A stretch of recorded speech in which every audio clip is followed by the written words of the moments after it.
우리는 흔히 독립운동가라는 단어에서 뜨거운 포효나 총성, 혹은 결연한 희생의 순간을 먼저 떠올리곤 합니다. 하지만 여기 화려한 승전보보다 더 낮은 곳에서 사람을 만드는 일에 평생을 바친 한 남자가 있습니다.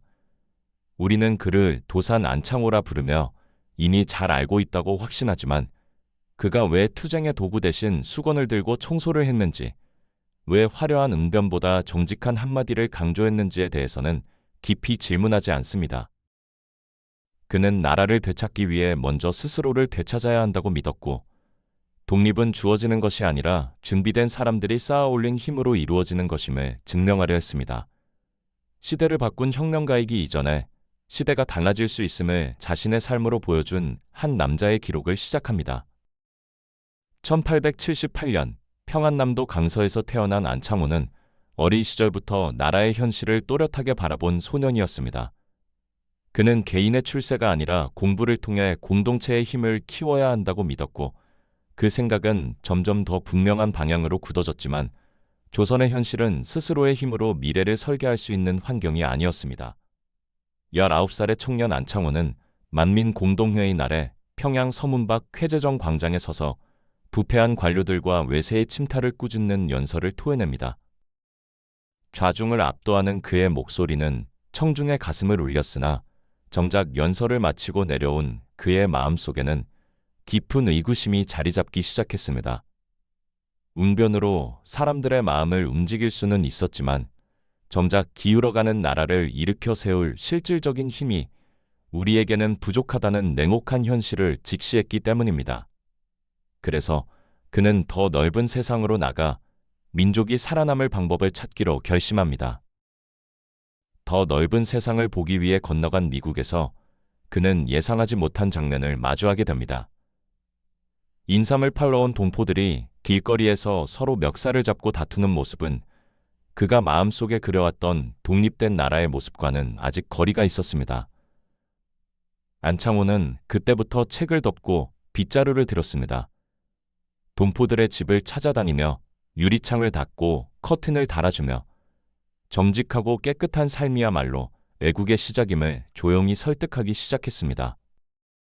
그것은 화려한 정치적 구호보다 훨씬 더디고 눈에 띄지 않는 일이었지만 가장 깊은 곳에서 변화를 만들어내는 그의 첫 번째 선택이었습니다. 그는 독립운동이 단발적인 사건으로 끝나지 않기 위해서는 건강한 인격을 갖춘 인재들이 조직적으로 결집해야 한다고 믿었습니다. 샌프란시스코에서 흥사단을 조직하며 그가 내건 가치는 무실역행, 즉 거짓 없는 진실과 실질적인 행동뿐이었습니다.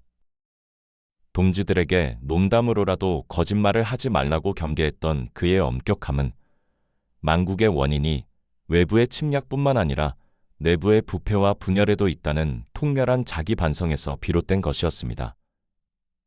귀국 후 그는 신민회를 조직하며 교육, 산업, 언론을 통해 민족의 실력을 키우는 운동을 펼쳤습니다. 학교를 세우고 청년들을 모아 나라의 미래를 이야기했으며 독립은 어느 날 갑자기 주어지는 것이 아니라 오랜 준비 끝에 얻어지는 것임을 끊임없이 강조했습니다. 그러나 그 길은 감시와 탄압이 뒤따르는 위험한 선택이었습니다. 그럼에도 그는 방향을 바꾸지 않았습니다. 대한민국 임시정부의 내무총장 겸 국무총리 대리를 맡았을 때도 그의 시련은 멈추지 않았습니다. 외교 중심론, 무장 투쟁론, 실력 양성론으로 갈라져 서로 비난하는 동지들 사이에서 안창호는 자신의 계파를 만드는 대신 모두를 아우르는 대독립당 건설에 매진했습니다. 자신의 권위를 내세우기보다 분열된 에너지를 하나로 모으는 윤활유 역할을 자처했으나 그럼에도 불구하고 계속되는 정파 간의 갈등은 그의 가슴을 깊게 핥히는 상처가 되었습니다. 하지만 그에게 지도자는 앞에 서는 사람이 아니라 뒤에서 버티는 사람이었고 명예보다 책임을 먼저 선택해야 하는 자리였기 때문에 그는 재정이 부족해도 사람이 부족해도 원칙을 포기하지 않았습니다. 독립은 정치적 선언만으로 이루어지는 것이 아니라 신뢰와 질서 위에서 비로소 가능하다고 믿었기 때문입니다. 운명의 날, 윤봉길 의사의 상해 홍커호 공원 의거가 일어난 직후 그는 피신할 수 있었음에도 끝까지 몸을 숨기지 않았습니다. 작은 약속 하나도 가볍게 넘기지 않았던 그의 삶의 방식처럼 안창호는 스스로의 원칙을 지키는 길을 선택했고 결국 일본 경찰에 체포됩니다. 그는 옥중에서도 정직한 삶에 대한 신념을 굽히지 않았으며 석방된 뒤에도 민족의 미래를 걱정하다 건강이 크게 악화되어 1938년 환갑의 나이로 끝내 해방된 조국을 보지 못한 채 눈을 감습니다. 어떤 사람은 무엇을 이루었는가 보다 어떤 신념을 끝까지 지켜냈는가로 남습니다.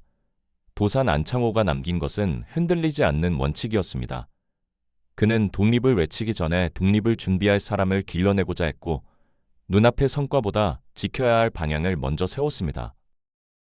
눈부신 성과는 기록에 머물지만 꾸준히 쌓아온 사람의 태도는 신뢰가 되어 이어집니다. 빠른 결실보다 정직을 오래 지켜온 한 사람이 공동체를 움직이는 힘이 된다는 것. 안창호는 자신의 삶으로 증명했습니다. 그래서 그의 이름은 성과를 말하기 위한 이름이 아니라 우리가 지켜야 할 삶의 기준으로 남아 있습니다. 이상으로 위인 도서관 도산 안창호 편을 마칩니다. 역사는 끝나지 않고 위대한 인물들의 이야기는 계속됩니다. 다음 이야기에서 다시 찾아뵙겠습니다. 위인 도서관이었습니다.